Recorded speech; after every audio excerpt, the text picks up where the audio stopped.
Assalamualaikum warahmatullahi wabarakatuh. Halo teman-teman. Perkenalkan, aku Novita dari Prodi D3 Kebidanan Sekolah Tinggi Ilmu Kesehatan Yogyakarta.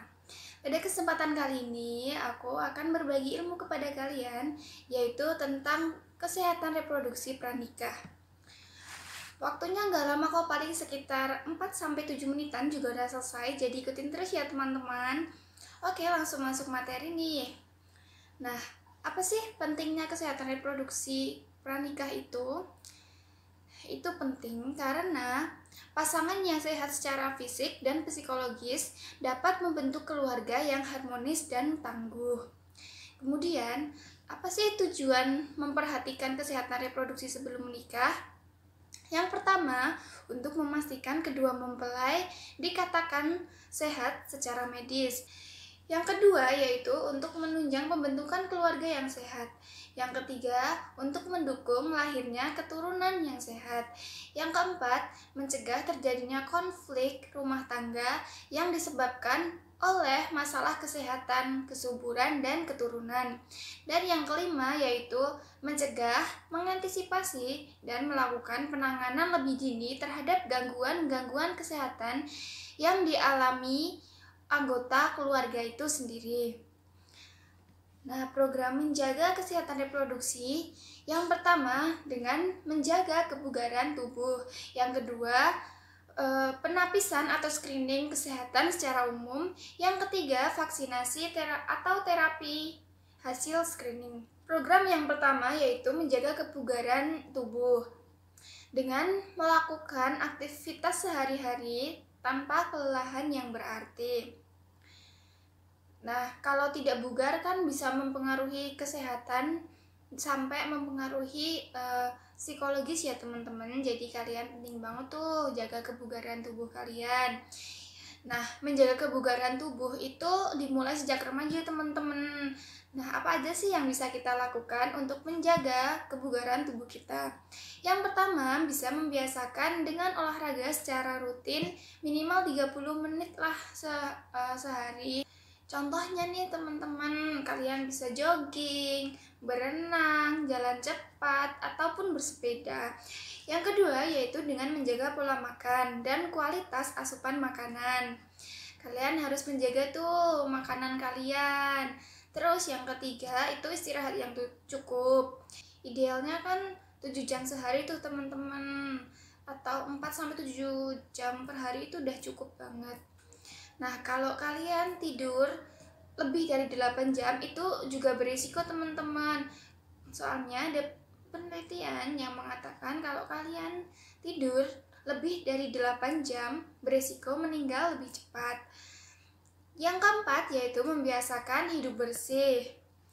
Nah, kalian bisa membiasakan hidup bersih dimulai dari kegiatan sehari-hari kalian, seperti kalian mandi berapa kali sehari, terus daerah kamar kalian seperti apa. Program yang kedua yaitu penapisan atau screening kesehatan. Yang pertama dengan pemeriksaan fisik untuk mengetahui tekanan darah. Yang kedua, pemeriksaan darah. Yang ketiga, pemeriksaan urin. Untuk pemeriksaan fisik sendiri bisa untuk mengetahui berat badan kalian apakah obesitas atau tidak. Soalnya obesitas itu pada cewek bisa beresiko infertil. Kemudian yang kedua, pemeriksaan darah. Nah, itu bisa digunakan untuk mendeteksi dini terjadinya anemia atau tidak. Yang ketiga, pemeriksaan urin sebagai sarannya untuk penapisan. Misalnya nih, ada penyakit seperti infeksi genitalia atau ada penyakit ginjal. Nah, nanti kan kalau ada penyakit bisa dilakukan pencegahan secara dini tuh teman-teman. Yang ketiga, yaitu vaksinasi atau terapi hasil screening. Terapi misalnya nih, hipertensi dengan konsultasi ke dokter apa aja sih yang harus dilakukan dengan menjaga pola makan atau seperti apa. Selanjutnya, aku akan menyampaikan tentang gangguan reproduksi dan langkah penanganannya. Yang pertama, gangguan reproduksi pada laki-laki. 1. Kelainan anatomi dapat menimpa laki-laki atau perempuan. Yang kedua yaitu hitungan sperma yang rendah, disebabkan oleh stres, merokok, alkohol, dan narkotika. bahan kimia dan radiasi.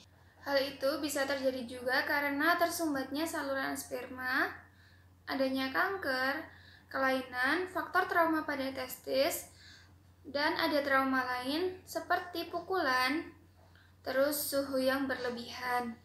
Jumlah sperma yang berkurang menghambat pembuahan sel telur. Nah, antisipasinya nih bisa memperhatikan faktor suhu di sekitarnya. Yang ketiga, ada sel sperma abnormal, seperti bentuknya. Misalnya ekornya kepanjangan atau ada 2 kepala.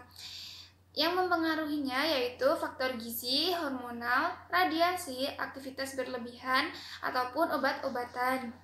Pencegahannya atau antisipasinya yaitu dengan perbaikan nutrisi dan mengatur aktivitas. Yang kedua yaitu ada gangguan pada perempuan. Yang pertama ada permasalahan hormonal.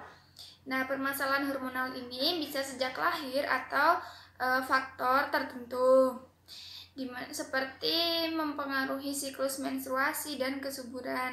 Faktornya itu tuh karena aktivitas yang berlebihan contohnya. Yang kedua ada kelainan organ kewanitaan. Contohnya nih ada infeksi seperti poli, kista, kelainan anatomi.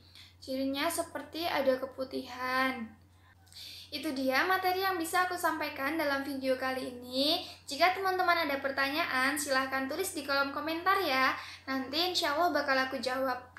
Oke, sekian dulu video kali ini. Semoga bermanfaat bagi aku dan bagi kalian ya teman-teman. Nah, terima kasih sudah menonton video ini dari awal sampai akhir. Sampai jumpa di lain video ya teman-teman. Assalamualaikum warahmatullahi wabarakatuh.